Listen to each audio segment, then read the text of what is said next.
This is Robert from Merit Web Project, and this is the second installment for QuikTest Education. And today we're going to look at the report itself and what the report shows you. The particular set of results that I have up here on the screen are a substantially deviated set of results, and I chose this one because it's going to reveal some other stuff that we really need to take a look at, some stuff that's going to be important. Let's start with the top of the report, the name of the client, when it was administered, and you'll see this one was administered May 23rd, 2012, so this is an old set of results. The name of the therapist and the title, if that's been put in the therapist information. Here we have, and this is all new for this report, really a lot of information here for you. You can go all kinds of places with this information that's right here.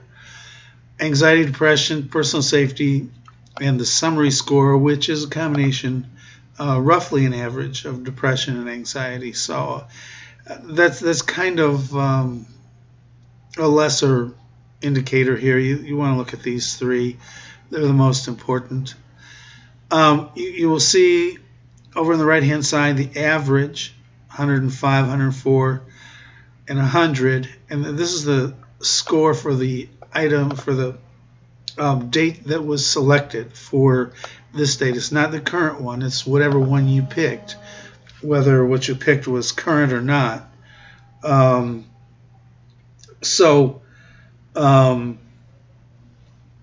It's the date that you selected, and as you can see, all four of these are far above the average, and once they go over 115, they will appear in red.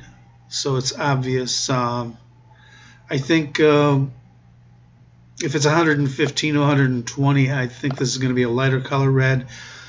120 and above is going to be bolded, so they'll stand out even more. This is entirely new to this report, the highs and lows. So you can see that we've got a crisis going on here. It has been higher, but it's substantially the same when it comes down to it. When there's very little difference between 129 and 136. It's out there. So just by looking at this, you know what you're dealing with immediately. Now let's go down to this next section. Again, this is an addition in this particular report from the previous report, and I've wanted to do this for a long time. This is very difficult to pull this in, to gain access to all this information in one place. It tells you there are 129 results in this report, and you've selected to view the results from May 23rd, 2012.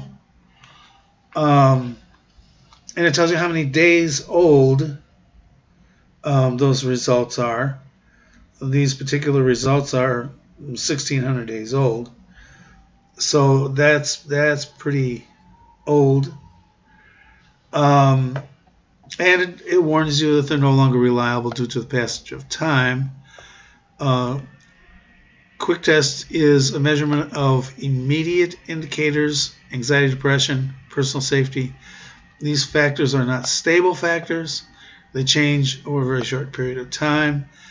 And then you're warned it would be irresponsible to base treatment on these results. This is old, and you should only use it for historical reference. Of course, you can use it for historical reference. Look back on this if you need to. And then it says that all three areas are elevated above 115. It's imperative that you re-administer QuikTest, and that basically is in there to warn you that this is extremely high. Next time you see this person, you have to re-administer. See if it's as high as it is here, or if it's come down. So pay close attention to this. You need to re-administer QuikTest. I wouldn't use results that are a week old if the person is in crisis, because it can go radically higher or radically lower in a period of a week.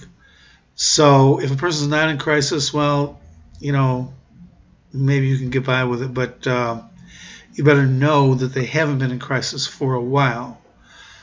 QuikTest is an incredible tool to show you exactly where a person's anxiety, depression, personal safety are at the current time. This next section, this is the default graph, and we're going to do a whole video on graphs, so we're not going to get into this. Other than to say, immediately when you look at this, you realize that the orange or yellow color is the one you selected from May 23rd, 2012. It is far above the red, which is the average, far above it.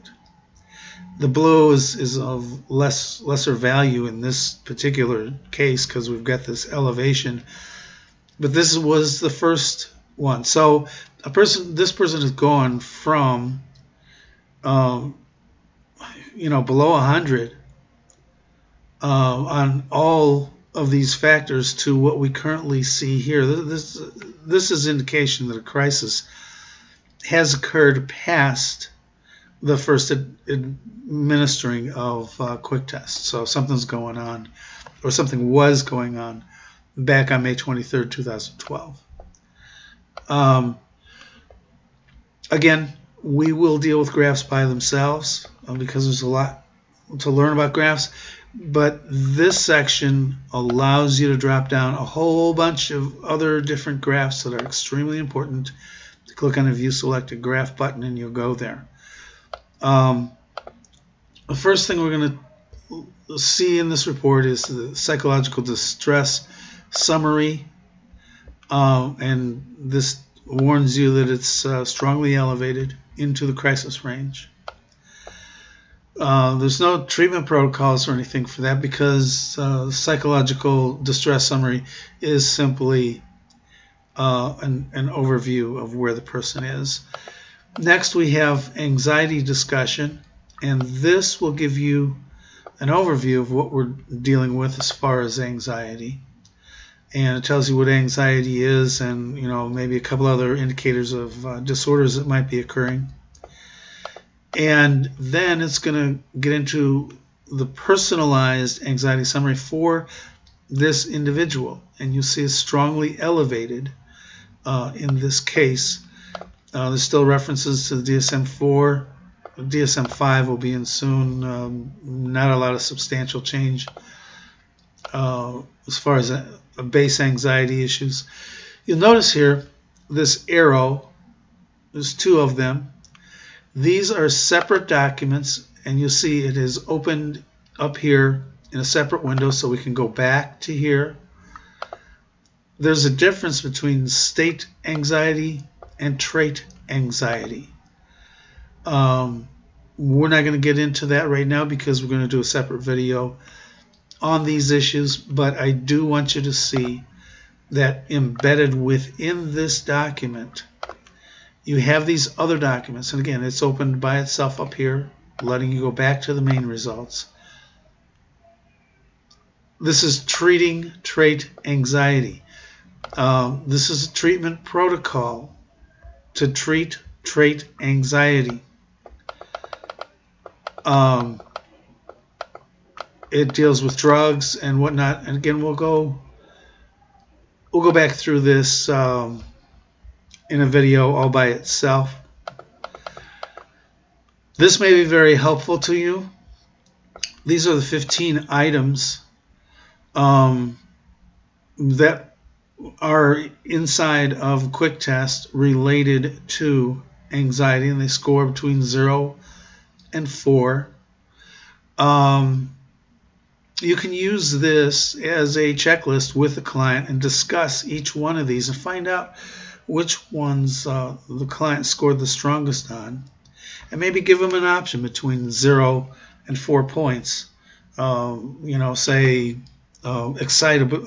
How excitable are you from 0 to 4, so that you've got somewhere to go to talk to the client about their obvious extreme elevation of anxiety. Next is depression discussion. Now, these summary items will always be here, as well as the treatment protocols. The treatment protocol for depression is going to be the same as, similar to treatment for anxiety. When you click on it, again, it opens in another window, and you can then read through. This is a very comprehensive one here, dealing with depression, and it's got all of the indicators built in it. Again, the 15 items that we use on QuikTest. And when we go back over here, you will see again John's personalized depression, where he's at. Now, the checklist will only appear when a score is above 115. If a score is below 115, the checklist will not be there, because the person's in relatively normal range. Personal safety discussion. Again, we'll deal with these in a separate video. Same kind of thing. Open it. It'll open in the top, and you can then print those out and deal with that. Here's the 7 items used inside of the test for personal safety. Now, one thing that I do want to tell you, the general rules in the copyright appear on all the statements. So if you don't see the general rules or the copyright statement at the bottom, either here or when you go to print, then that means you have not loaded the entire report. It stops somewhere. It usually doesn't happen. Depending on how you're printing, sometimes it will happen there, and maybe we'll deal with that. We'll deal with that in another video. Well, let me see. Go up here to File. I'm using Mozilla Print Preview. Now, you're at the mercy of Mozilla or Internet Explorer or Google Chrome or whatever you're using as a browser, and however they want to do it. And see, we go down here, and you'll notice at the bottom, the copyright statement has appeared. That means when you go to print this, you're going to get the whole report. Always check at the bottom to make sure the copyright statement is there. Do print preview first to make sure that it's there. If it's not there, the workaround that I have found for Firefox is to play with this, to play with the percentages, and I have found that usually 89 or 90% will put it all on the screen. Why it doesn't sometimes at 100, I have no clue. It's a Mozilla Firefox thing, and it's not a programming issue. So be aware of that when you go to print it. Make sure that copyright statement's on there, because that shows you got the whole report. For now, that's it, and we'll deal with some more stuff later.